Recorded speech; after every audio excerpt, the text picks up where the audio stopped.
Assalamualaikum warahmatullahi wabarakatuh.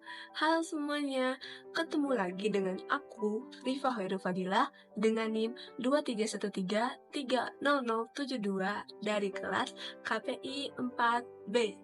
Di video kali ini, aku ingin membahas kembali apa yang terjadi dan materi apa pada kelas mata kuliah penulisan berita dan artikel.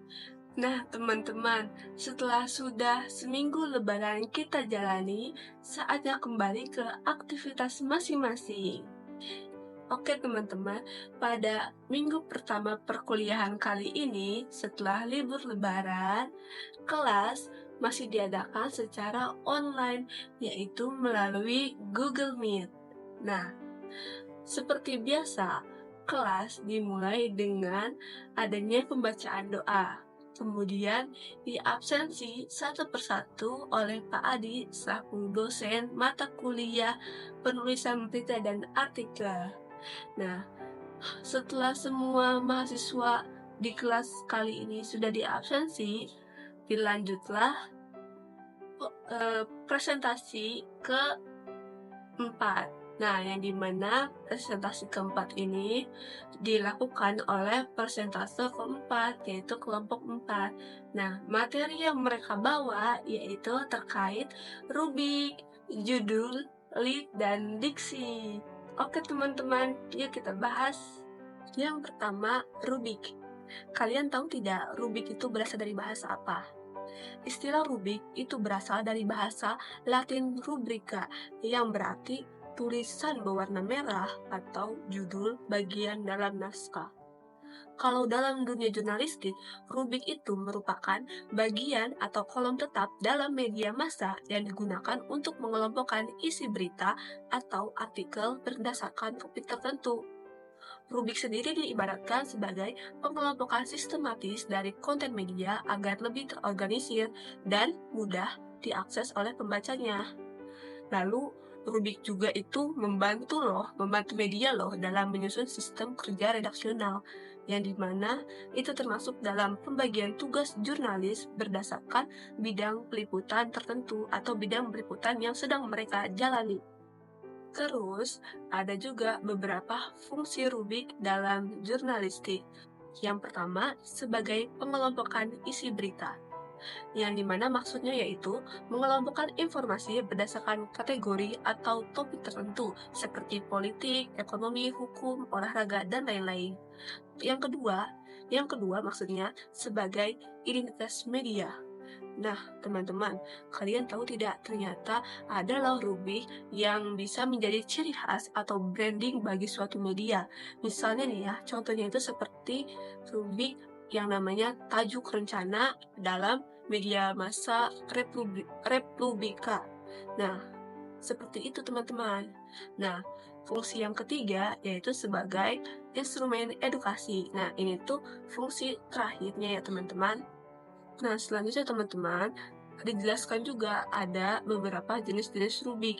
Nah, rubik sendiri itu dibedakan secara umum menjadi dua bagian. Yang pertama, rubik berita atau hard news dan rubik non berita atau soft news atau juga feature. Seperti itu teman-teman. Terus teman-teman, kemarin juga dibahas cara penulisan berita.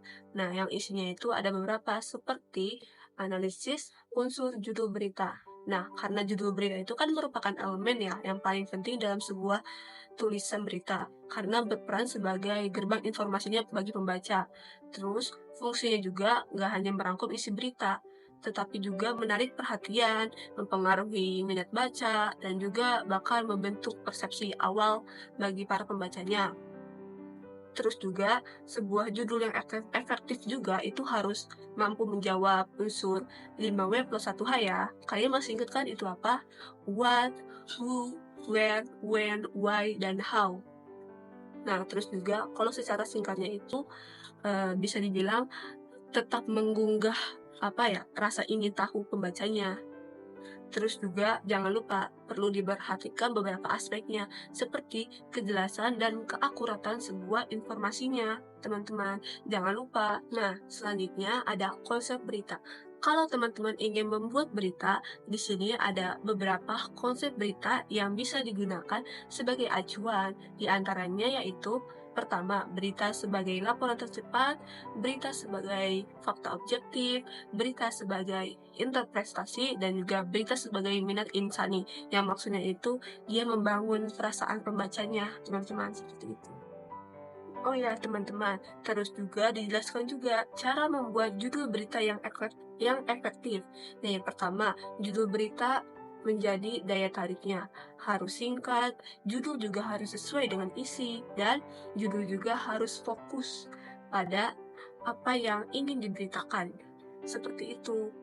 Oke teman-teman, sekarang kita masuk ke dalam lead. Lead berita adalah paragraf pertama dalam berita yang posisinya itu berada di bawah judul berita. Seperti yang diungkapkan dan Sono dan Muhaimin, dilihat dari upaya wartawan menarik minat pembaca, maka jelas kalau teras berita merupakan bagian terpenting kedua setelah judul berita, teman-teman. Oh ya teman-teman, terus juga ada loh beberapa kriteria penting dalam menyusun lead. Nah, yang pertama, lead harus sesuai dengan judul berita. Maksudnya, itu lead harus mampu menguraikan atau menjelaskan isi dari judul berita. Yang kedua, lead harus langsung ke inti informasi. Yang ketiga, jangan lupa mengandung unsur tadi 5W plus 1H.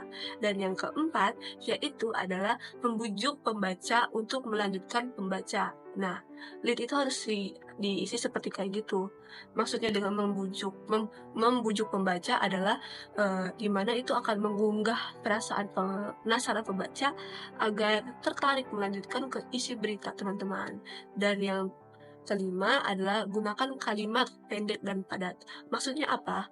Nah, maksudnya ini adalah kalimat yang singkat dan jelas, namun tetap memiliki struktur kalimat yang utuh. Yang di dalamnya itu ada seperti subjek, predikat, dan objek.